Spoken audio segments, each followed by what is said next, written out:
Donc vous avez les graphiques.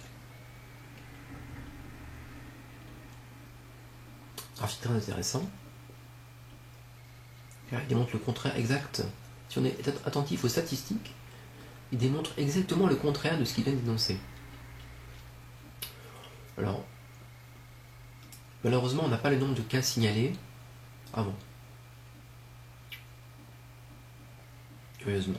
Parce que la maladie était tellement rare qu'il n'y a pas eu de répartition de calcul des cas. Alors, malheureusement, on n'a pas les chiffres avant 1920.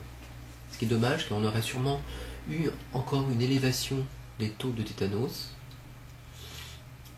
Et ce qui est dommage aussi, c'est qu'il n'y a pas une répartition par rapport à la population qui s'accroît. Donc là, entre 1920 et 1940, accroissement de la population, vous voyez que là, on est en dessous les 28, on est sur les 38 cas de tétanos, et ça passe à 55 cas de tétanos. Ensuite, chute des cas, jusqu'à arriver à 33. On remonte à 45, ainsi de suite. Donc ça monte, ça descend, ça aussi, ça monte, ça descend. Ça descend même, voyez-vous, comme jamais ça n'est descendu jusqu'à 25 cas.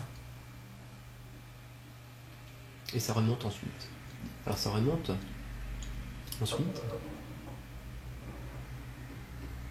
et ça redescend. Et en fait, juste en 1940, on se trouve en 1940, pendant les vaccinations, en fait, le seuil est monté à 42. 42 décès. Un an après les vaccinations, on se retrouve exactement au même...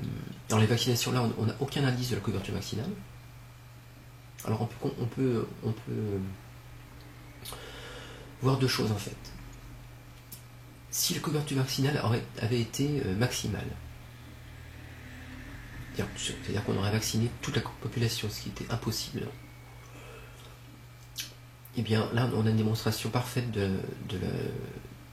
que le vaccin, pendant 10 ans, sur 1950, entre 1950 et 1940, et ici, 1939, 24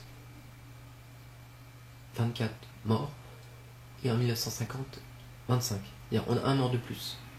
En 10 ans, le vaccin n'a rien changé. Alors en fait, la couverture vaccinale, ils ont sûrement vacciné les enfants chaque année pendant 10 ans. Plus ça le rappelle, donc 10 ans après. Et les adultes qui le souhaitaient.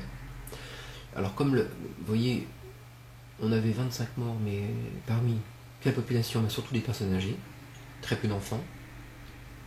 Le fait d'avoir vacciné tous les enfants ne change absolument rien, en fait, dans l'épidémiologie du tétanos. Donc on passe de 25 morts à 8 morts ici, sans que ça puisse être imputable aux vaccinations. Puisque si là c'était imputable aux vaccinations, on voit que 10 ans après, ou 6 ans plutôt après, là sur 5 ans, et là sur 5 ans, en fait, c'est revenu au même cas. Donc on ne peut pas dire « Ah, ça c'est grâce aux vaccinations », et là c'est grâce aux vaccinations que ça descend. Là, ça a toujours oscillé en montant, descendant, montant, descendant, montant, descendant, montant, descendant, montant. Donc là,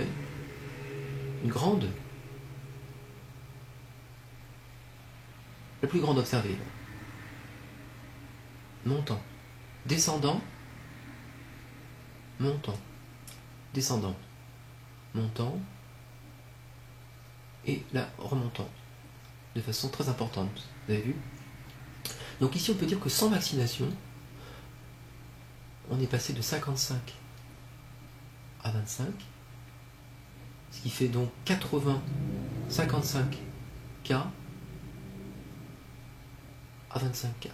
Donc 50% sans vaccination. Donc diminution de 50% sans aucune vaccination. Ensuite, avec les vaccinations, augmentation de 25 à 41. Ensuite, diminution de 40 à 8. Ici, avec les vaccinations, mais qui n'ont aucune influence. C'est impossible. Donc, on peut dire que puisque la couverture vaccinale était